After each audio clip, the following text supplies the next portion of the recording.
Hi everyone, welcome back to my channel. It's been a while, I understand. So today, this is a unique type of cuff. I found it on Instagram, but it was just a repost off of TikTok. And so the cuff looks like this. And I don't really know what to call it. On the tutorial, it didn't really have a name. And it's kind of stretchy like this. It's kind of like a ladder cuff, but also a multi-stitch. It's really different, and I really like that. So I believe I'm just going to call it the checker cuff, because it kind of looks like checkers, even though mine's orange and black instead of white and black. So I'm going to be teaching y'all how to make this pretty interesting cuff today. Let's go. So before I start the tutorial, I would like to say this cuff takes a lot of string. So if you don't have a lot of string, please don't make this cuff. On with the materials. So first, I have some elastic string that I got from Walmart. I'd recommend using stretchy string as it helps it stretch instead of being stuck in place. We obviously need beads and scissors or something to cut it with. And then optionally, I have a needle to help the beads go on better. First thing we have to do is that it's going to have to be an even number of beads so it can all be tied on. Unlike a multi-stitch cuff where I believe it needs to be odd, this actually needs to be even so it could all stack up on top of each other. I honestly don't know what colors I'm going for yet, so I think I'm just going to do pink and black. I think that's cute. So I'm going to do pink and black all the way around until it's my desired length. Then I'm run the beads all the way down to the very bottom of my string and tie it off like a normal single. Off camera, I tied my beads into a single. I used a triple knot, and now we're ready to go on to the next step. So as you see, the string is coming out of this black bead. Yours could be coming out of a different color bead, but that's okay as long as it's coming out of a bead. So we're going to move over one bead so it can go out of the pink bead. So now what we're going to do, we're going to add one bead on, and you see how we're coming out of the pink. We're going to take our needle and go back through the pink the same way. So we're going out this way, we're going to go back in and also go through that same way. And then we pull our string, and now that black bead should be sitting right on top of the pink bead.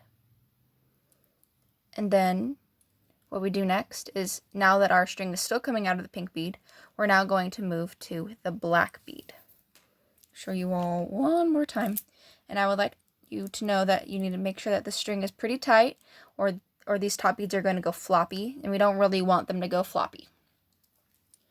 So we're going to add on a pink bead, and we see how the string is coming out of the black bead here.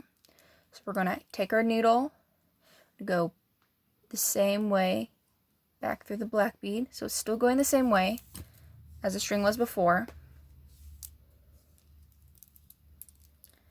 And now the pink bead is sitting on top like that. So then we go through the pink bead and do the same process over and over again until you get back to where you started. So I'm going to leave you guys there. I'm going to finish this row, and then I will show you guys how to go up from there. I finally added on my last bead, which was this pink one. So now we're going to go through this bottom pink here as we're still on the bottom. So we need to go, so we're coming out of this black, we're going to go through this pink. Okay, I'm going to pull it nice and tight. I know it's a little messy, I apologize. Okay, so now, so you see how there's these top beads and then there's these bottom beads. Right now our string is on the bottom. So what we're going to do is that you see this, see how we are coming out of the bottom. It's going this way, so away. We're going to go through the black bead. It's going to go to us. So you see it's coming through the other way, the opposite direction of the pink bead. I'm trying not to wrap it over that black one, but alas, I did not want to do that. Okay, so now we're at the top, the very top. So now what we're going to do, we're going to string on We're going to string all the way through our top beads. Like that. These are my top beads. So I'm going to take my string and run it all the way through until we get back to this black bead here. And then I'll show you guys what to do from there. Now we have our last 2 beads to connect. So I'm going to take my string and run it straight through that black bead.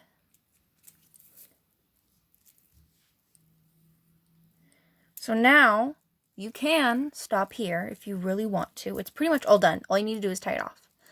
But if you want to add another level, you just add on another bead like so. So you add on a bead. I have a pink. And then see how the string is going this way. We're just going to take our string. We're going to do the same thing that we did for the other level. So it'd be like this. This bead would be on top of that. And we would do it all the way around. And then you would run your string through it again. And then you can do that as many layers as you want. Now, eventually, you will get to a product like this one I showed you. And that is basically the tutorial. I will show you guys how to tie it off once I take off this bead. Lastly, to finish off the cuff, you obviously need to tie it off. So my string is coming through this first black bead. And so now we see the string right here. I'm going to take our needle, go under that string, and pull it through, but not all the way. We want to make sure that there is a loop. I like to cross mine and then grab the string. This is the one with the needle on it. And pull it all the way through until you tie it off. And I usually do that 2-3 times, and then pull it tight, you snip off the loose end, and then you have your successful checkered cuff. If you guys enjoyed this tutorial, I recommend liking and subscribing. Thank you so much. Bye!